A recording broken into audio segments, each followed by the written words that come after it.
This is our favorite game to play together. Osama Dorius and his kids love video games. As a game designer, teacher, and father, he's not afraid of hard work. But his first job with a Montreal video game company nearly broke him. I worked about 7 days a week, between 14 and 16-hour days. And when would you go home? I would go home when I was ready to collapse, basically. Dorius's first child had just been born, but he barely saw him. Then one day on a diaper run, he fell apart and called a friend. I just broke down crying in the store. He couldn't even understand what I was going through or why it was that I had this nervous breakdown. But I didn't know how to live. After 3 months of long days, all he got was 3 days off and no overtime pay. It's called crunch, and it's surprisingly common. But as you can see from this launch party for Mortal Kombat 11, it's not for a lack of money. The industry is booming. In fact, last year, the U.S. gaming industry alone hit an all-time high of $43.3 billion. This is your time. Canadian companies like BioWare are a big part of the gaming boom. This year, they launched the long-awaited game Anthem. But an article in a gaming news website alleged multiple instances of workers crunching at BioWare and some becoming stress casualties. BioWare responded to the report with a statement saying, in part, "We put a lot of focus on better planning to avoid crunch time."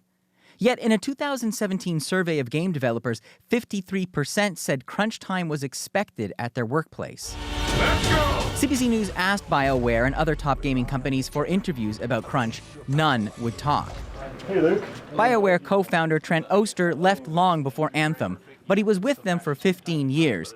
He says crunch is never part of the plan. Crunch is a disaster mitigation strategy. When things have gone so sideways, it's like, oh my God, this is on the edge of failure. At Oster's new company, they try to keep crunch to a minimum and pay overtime. He says it's investor expectations that force many companies to crunch. These are publicly traded companies. They put products into specific kind of timelines, and they're under a lot of pressure to hit those timelines. But at last month's Game Developer Conference, crunch victims started pushing back. It is time, more than time, that we as an industry left behind the idea that our work is made better by our pain. We are all members of Game Workers Unite. At industry events, unionization is increasingly on the agenda.